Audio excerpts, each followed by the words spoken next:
Seneta wa kaunti ya Makueni Edani Manzo ni wenda muvea wa kisomo kusiokia iseso ya kunengane maskulu kwa amanyewa ala mekwithwa mayiyunga na kisomo cha grade ya 10 thini wa skulu cia senior school mwakani twendete aiwetekana ina twaiwe na kikono ainena kabindani kala evikite cha thini cha mathiko makanzara wa tene wa ward ya Kiteta Oscar Kalia ala maende ya kakuswi kisau Kiteta mboni kaunti ya Makueni. Manzo ni waweta uvaluku muveani wa kisomo maunduni mauiti na kutamiako na mivya ya serikali ni katiwa maundu ala maile usukumia amuika na enende kuosa kula kwa wingi kuvetanga serikali ya President William Ruto usakuwa nini munene tuendete wangili ili na miongo ili na muonza mulei mulinge ni wavika kakuswi na tumbanisi ya elivote. Noto makivitu valamu vya kisomo na naingia maniwa lama na ikimetiani ya kijesia mwaka uma skulu lama ya kuyonga na mwake wangu na chasi ni ya skulu mwaka ni tuondete. Manzo na yumile kukoso eseso yula wawete tuwe na kikono valama niwa manengiwe maskulu mako wasama. Hii maneno ya grade 10 imeleta confusion kama vile hii serikali iko confused Kenya mzima. Naomba Minister of Education musoti ile mess imeingia katika hawa kuchukuliwa katika mashule ambao wataenda kusoma. Wale wameenda national government kumechanganyikiwa, hakuna haki kwa binadamu, kwa vijana, kwa watoto, na hawa watoto ndio kesho.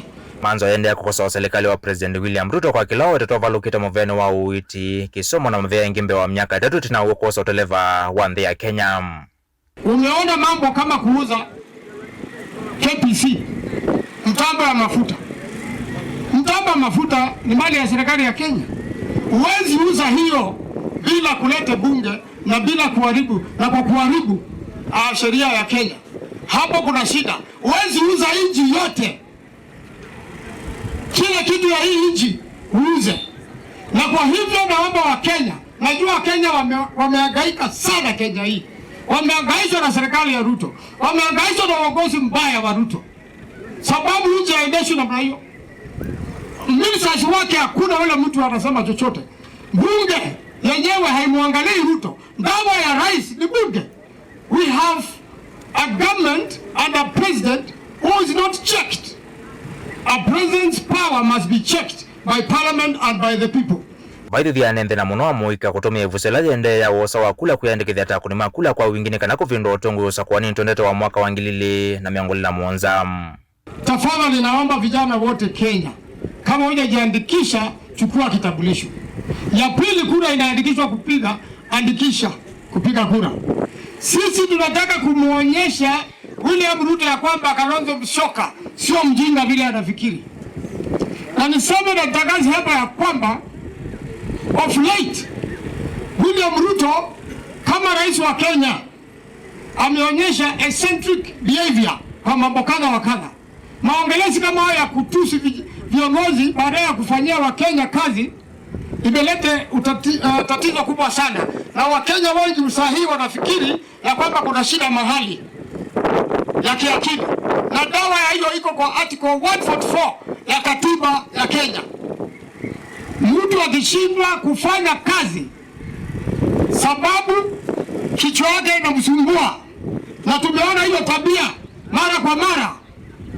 Bunge iko, madaktari wako, ama yeye mwenyewe atangaze aiuzuru Kenya ichukuliwe na mwingine. Ni kweli si kweli? Ni kweli si kweli? Aende asiende? Arabi! Kwani mnaogopa Arabi? Mambo ni namna hiyo bwana Ruto. Kwa hivyo naomba vijana, sababu tunajua kuna mpango wa kuiba kura Kenya hii, wachukue kura. Tuandamane wakati wa kupiga kura, watu watoke wengi. Kura ipigwe nyingi kwa Mheshimiwa Kalonzo Musyoka. Huyu anaitwa ni mjinga. Ruto aende nyumbani, kura iwe nyingi, waibe ikibaki ya Kalonzo Musyoka. Ndio Kenya ipate afuani. Mutongo TV kumaka kusue Kiteta mboni kaunti ya Makueni. Nyeni toa mulei Mulingem.